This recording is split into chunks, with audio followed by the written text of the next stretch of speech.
So, have you ever sent someone a message?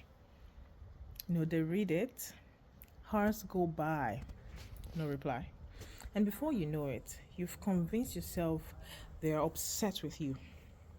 Meanwhile, someone else gets left unread and thinks, oh, they're probably just busy. Same situation, but completely different reaction. Why?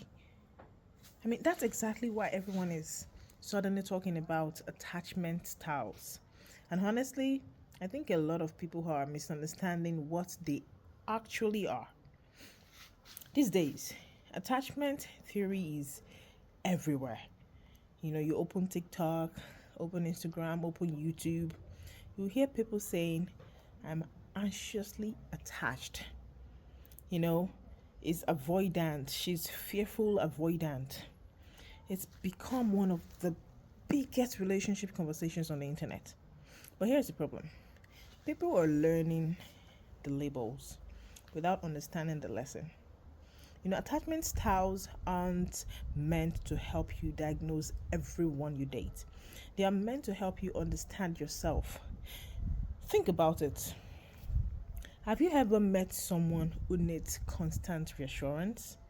If their partner doesn't text back quickly, they assume something is wrong. Now, think about someone else who disappears the moment the relationship starts getting serious. They suddenly become busy, they pull away, they stop communicating. Most people just call these behaviors red flags. But attachment theory asks a different question. What fear is driving that behavior? Because beneath almost every reaction, there is usually a deeper fear.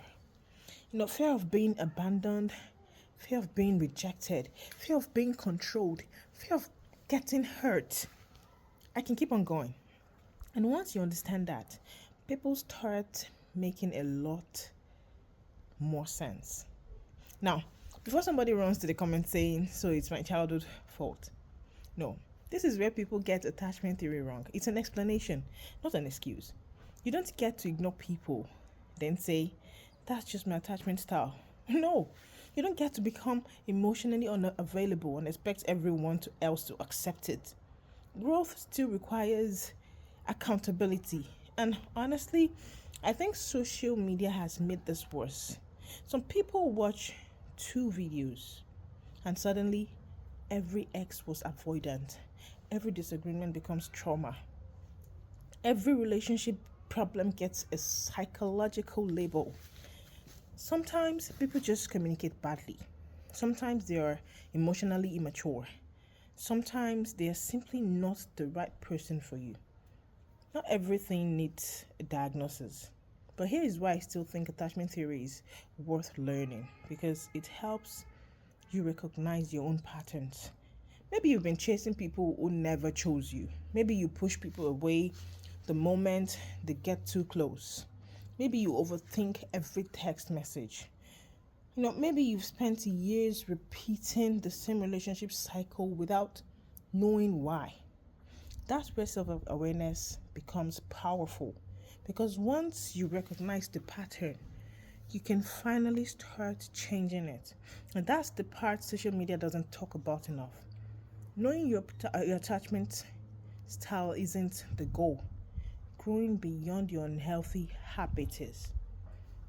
So, yes, attachment theory is trending, but don't let it become another internet buzzword. Use it as a mirror, not a label. Because healthy relationships don't start with finding the perfect person. They start with understanding the person you see in the mirror every morning. So let me ask you, do you think attachment theory has genuinely helped people understand themselves? Or has social media turned it into another excuse for bad behavior? Let's have an honest conversation in the comments. I'll be reading, and thanks for watching my video today, and I will see you in my next one.